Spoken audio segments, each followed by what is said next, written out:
Good morning guys! So today, panitaw sayotes and kalabasa para sa tong empanada and naay chicken ani. So, mula na akong chicken kaya gikan siya sa ref, medyo gahit agad na siya guys. So, nagamit ta og kining filler.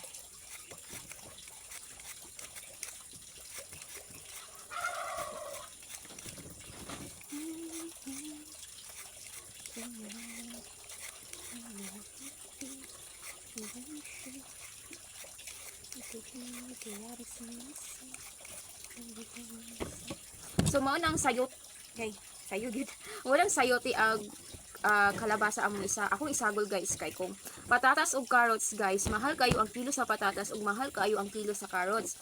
So kani siya guys, ibaligya ra ni siya sa eskwelahan, so ang mga bata ra gid among baligyaan ani no. Ang among target market mga estudyante kaysa sulod mi sa eskwelahan ug mga maestra. So each empanada guys is 15 pesos. So sa sulod sa empanada na siya sayote, na siya kalabasa o na siya manok, and then ginasagulan na nakong Nestle cream para creamy kaayo na siya guys. So inaana siya guys. So baga pagit ayong dough pagkahimo guys.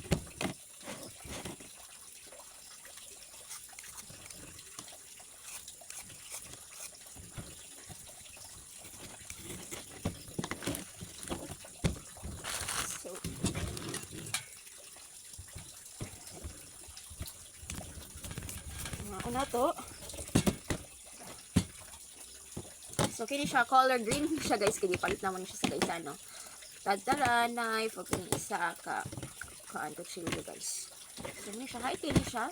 Kabalo ba mo guys, tag 99 pesos ra ni among palit kini na upat ka bukon tulo og naay gunting ang isa guys kauban. So kabalo ba mo tag 99 pesos ra ni siya sa guys ano mo iyang kauban.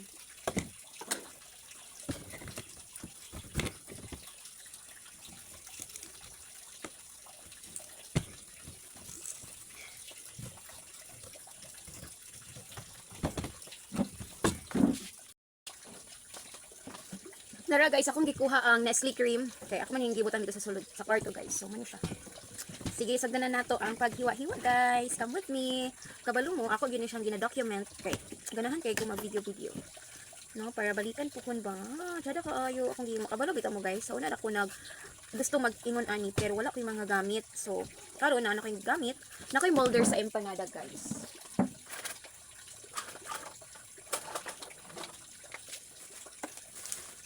So, sa pagbuhat na empanada guys, na ako ay molder. Nara, daghan kayo ni siya pero kini ang ako ang sukdanan guys. Inani kada ko. And then naasad ko ay rolling pin. May siya kong rolling pin no, gibag-o ni siya sa nagyugasan kay nagamit ko kagahapon. And then na ako ay timbangan. Kani timbangan guys para ni siya sa dough. Ako itimbang ang dough diri para pareha sila og timbang pila ka gram. So nana siya. So naasad ko ay kay tawag ani guys, nalimot ko sa pangalan ani guys. Murag kanang empanada presser ni siya. Nani presser ni mo ana. Nardin ako ni siya sa Shopee tanan. So yes, ako gyud ni nag-invest ko og kwarta guys para sa mga gamit. So una ra ko gusto and then karon dagiti na ako nabuhat. So in the morning guys, muna siya akong ginabuhat kay taas kay ang proseso sa paghimog empanada no. So grabe ka taas. And then guys, kabalo mo, usang palungon ang tubig. So mauto siya guys. So unya makita ninyo, ako ipakita sa inyo ha ang pagbuhat gid og pag-process sa empanada. So from scratch ni siya, homemade empanada. So every morning gabaligya mi sa eskwelahan guys.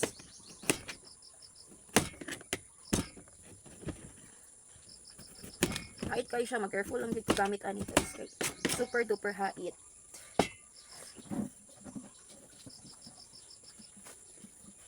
So inani siya daghan medyo daghan gid siya og kanang malangit-langit kay tungod daghan mga sa tawag ani guys, oy galupad-lupad guys ba kay daghan ba yung mga pagkaon diri nga ginahimo, vegetables, galangikon. Ang labi na ang kalabasa. Daghan galupad-lupad. So kagahapon nakahimo ko og empanada 38 pieces. So yes, ang pag magluto niya mo rin nakaunan guys. Tiyawan gid na namo. So among baligya karon is 34 pieces ka empanada and lahi pud tong patir. Ang empanada ako nahimo ani. So ang ako dayo partner ang maghimo sa patir guys. Siya magpudi. So gabi inigabi dayon guys kay magklase na dayon ko. So timing kay pag mahuman ug mo sa empanada guys kay mga alas 3 na sa hapon guys. Pahulay sa dayon say hapit na mag alas 4. Taas gid siya nga proseso. Sige, magunang-unang ko kay kanang magpahulay ko kay kapoy kaayo presa dough bitaw guys kay kanang sahay kanang gahi siya kay gamay ra akong tubig mabutang guys.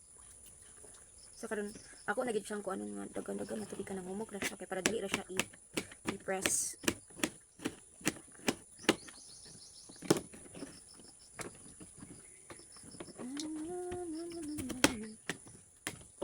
So ako pag yung gusto guys, empanada, mana ni buhat na ako for the long time nga akong gusto gyud sa una. So kad nakay gayon gyud na naingon ani na tagaan mig opportunity. So yes, before pa guys gapatir mi, gahuna-una mi unsa pa gid nga negosyo nga mo ang buhaton.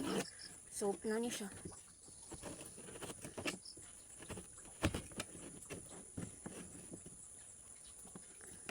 Magpadungag ko sa kalabasa kay ang kalabasa gamay ra kaayo anan sayote. So kailangan siya dungagan. Kaya ako kaya itong Nestle cream.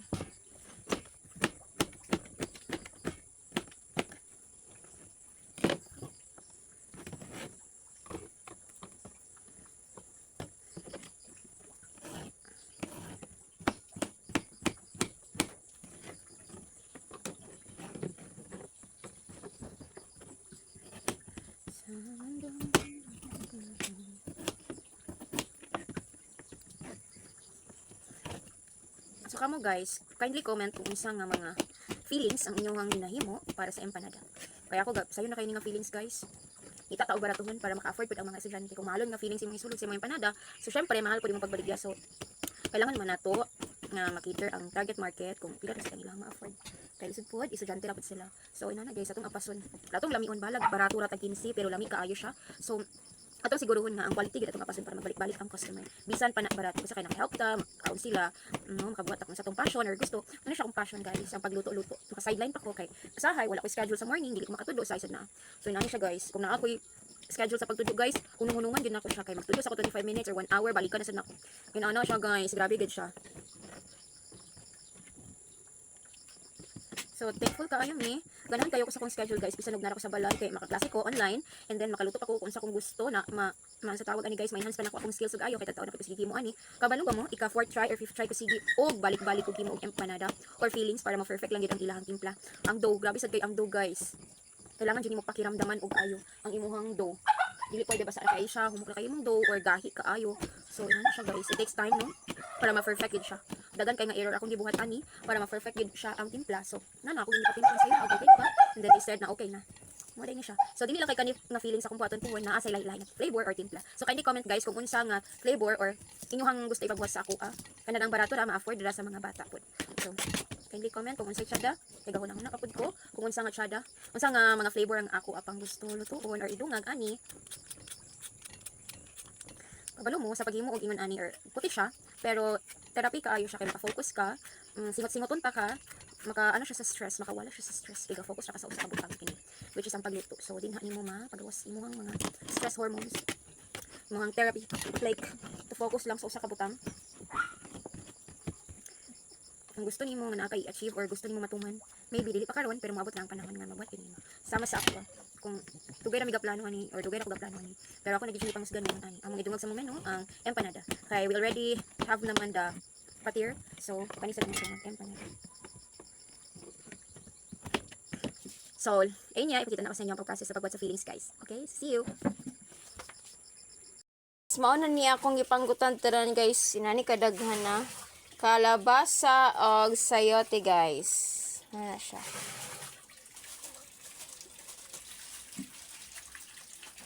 Muni kadaghan na sa among kuan guys, panakot. Gamay lang na siya.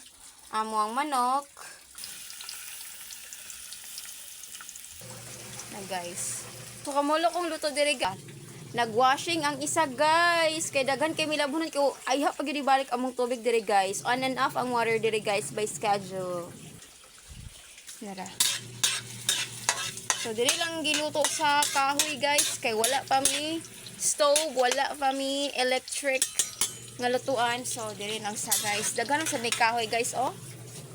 Daghan kay mi kahoy ba. Ibutan na nako ang manok guys.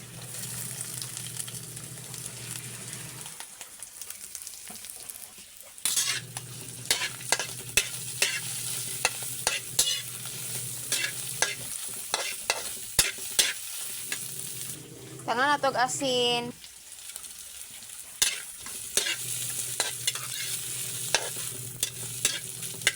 Nanay paminta.